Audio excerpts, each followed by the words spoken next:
ఎన్టీఆర్ జిల్లా ఇబ్రహీంపట్నంలోని మాజీ మంత్రి జోగి రమేష్ ఇంటి దగ్గర టెన్షన్ వాతావరణం కనిపిస్తోంది. నకిలీ మద్యం కేసులో ఆరోపణలు ఎదుర్కొంటున్నటువంటి మాజీ మంత్రి జోగి రమేష్ ను అరెస్ట్ చేశారు పోలీసులు.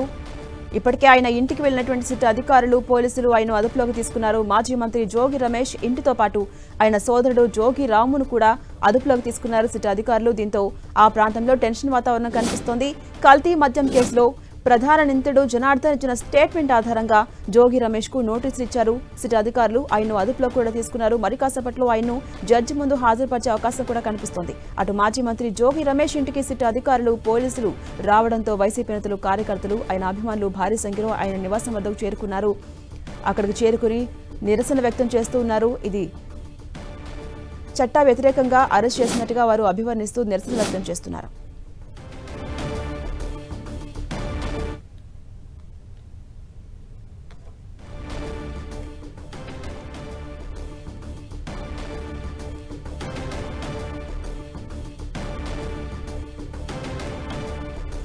అప్డేట్స్ మా ప్రతినిధి దుర్గా అందిస్తారు. దుర్గా, ఇబ్రహీంపట్నంలోని మాజీ మంత్రి జోగి రమేష్ కి వెళ్లినటువంటి సిట్ అధికారులు ఆయన అదుపులోకి తీసుకున్నారు. ఆయనతో పాటు ఆయన సోదరుని కూడా అరెస్ట్ చేశారు కదా. సుమారు ఎన్ని గంటల ప్రాంతంలో ఆయన జడ్జి ముందు హాజరు పెట్టే అవకాశం ఉంది? డీటెయిల్స్ ఏంటి? కొద్దిసేపటి క్రితమే ఇబ్రహీం రమేష్ నివాసం వద్ద ఆయన్ని పోలీసులు అదుపులోకి తీసుకున్నారు.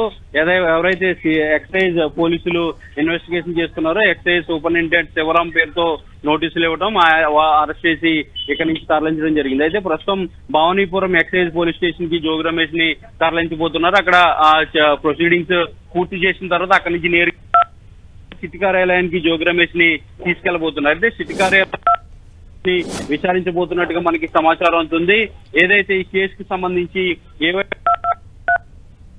ఆధారాలు జోగి రమేష్ ని పోలీసులు ప్రశ్నించబోతున్నారు. ఈ నకిలీ మద్యం కేసుకు సంబంధించి గత 20 రోజుల నుంచి కూడా సిట్ అధికారులు ఇన్వెస్టిగేషన్ చేస్తున్నారు. ముఖ్యంగా ఎవరైతే ప్రధాన నిందితుడిగా ఉన్నటువంటి ఆ స్టేట్మెంట్ ఆధారంగా జోగి రమేష్ ని అరెస్ట్ చేశారు. జోగి రమేష్ తో పాటు ఆ సోదరుడు రామును, అదేవిధంగా ప్రధాన అనుచరుడిగా ఉన్నటువంటి ఆరేపల్లి రాము ఇద్దరిని కూడా అరెస్ట్ చేయడం జరిగింది. ప్రస్తుతం అయితే ఇబ్రహీంపట్నం నివాసం నుంచి జోగి రమేష్ ని తరలించారు. భవానీపురం పోలీస్ స్టేషన్ కి తీసుకెళ్లబోతున్నారు. భవానీపురం ఎక్సైజ్ పోలీస్ స్టేషన్ లో జోగి రమేష్ తో కొన్ని ప్రొసీడింగ్స్ కూడా ఉంటాయి కదా, ప్రొసీడింగ్స్ అన్న కూడా పూర్తి చేసిన తర్వాత నేరుగా సిట్ కార్యాలయానికి తీసుకెళ్లబోతున్నారు. అయితే ఈ కేసుకు సంబంధించి ఏవేవైతే ఆధారాలు ఇప్పటి వరకు సిట్ అధికారులు సేకరించారో ఎక్సైజ్ పోలీసులు ఇచ్చినటువంటి రిపోర్ట్స్ ఆధారంగా ఏవైతే సేకరించారో వాటన్నిటిని కూడా జోగి రమేష్ ముందు ఉంచి ప్రశ్నించబోతున్నారు. ముఖ్యంగా జనార్దన్ రావుకు అలాగే జోగి రమేష్ కు ఉన్నటువంటి సంబంధాలు ఏంటి, ఏ విధమైనటువంటి లావాదేవీలు జరిగాయి, లేదంటే నకిలీ మద్యం వ్యవహారానికి సంబంధించి ఇప్పటి వరకు సేకరించినటువంటి ఆధారాలు ఏ విధంగా ఉన్నాయి, జోగి రమేష్ ఇన్వాల్వ్మెంట్ ఉందా అనే దానికి సంబంధించి ప్రధానంగా ప్రశ్నలు అయితే అడిగే అవకాశం అయితే కనిపిస్తుంది.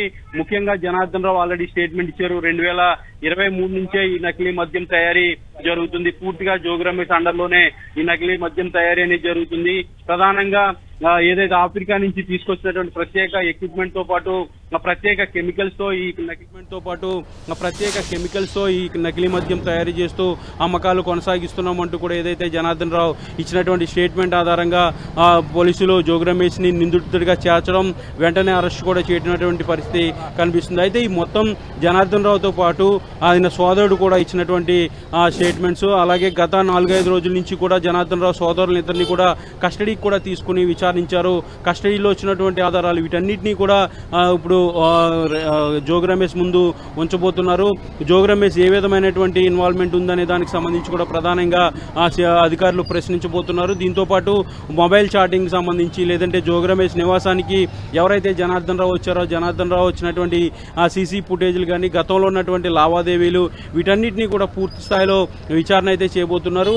అయితే జోగి రమేష్ మొదటి నుంచి జనార్దన్ రావు కేవలం పరిచయస్తుడే తప్ప ఎలాంటి లావాదేవీలు లేవు, కావాలనే కూటమి ప్రభుత్వం కక్షపూరితంగా తనను అరెస్ట్ చేస్తుంది, కేసులో ఇరికిస్తున్నారంటూ కూడా చెప్తున్నారు. అవసరమైతే సిబిఐతో విచారణ చేయించాలంటూ కూడా నిన్న హైకోర్టుకి పిటిషన్ కూడా దాఖలు చేశారు. ఈ కేసుకు సంబంధించి సిబిఐ ఎంక్వైరీ డిమాండ్ చేస్తూ ఆయన పిటిషన్ దాఖలు చేశారు. దానికి సంబంధించి విచారణ కూడా రేపు ఎల్లుండి జరిగే అవకాశం అయితే కనిపిస్తుంది. అయితే ఈ మొత్తం ఈ కేసుకు సంబంధించి ప్రధానంగా కక్షపూరితంగానే జరుగుతుంది తప్ప ఎక్కడ ఆధారాలు లేవు, కావాలని ఇరికించారు, జనార్దన్ రావుతో తప్పుడు స్టేట్మెంట్ ఇప్పించారనేది జోగి రమేష్ వాదనగా మనకి తెలుస్తుంది. అయితే నకిలీ మద్యానికి సంబంధించి సంబంధించి కూటమి ప్రభుత్వం అధికారంలో ఉంటే ప్రతిపక్షంలో ఉన్నటువంటి తాను ఏ విధంగా చేస్తారంటూ కూడా వైఎస్ఆర్సీపీ నేతలు కూడా ప్రశ్నిస్తున్న పరిస్థితి కనిపిస్తుంది. ఏదైనప్పటికీ కూడా ఈ కేసుకు సంబంధించి అటు పొలిటికల్ టర్న్ తో పాటు ఇటు కేసు కూడా చాలా కీలకంగా మారిందని చెప్పాలి. ఎందుకంటే కల్తీ మద్యం వ్యవహారం అనేది రాష్ట్ర వ్యాప్తంగా హాట్ టాపిక్ గా మారింది. ముఖ్యంగా ఇటీవలే కొన్ని షాప్స్ కూడా ఎక్సైజ్ అధికారులు సీజ్ కూడా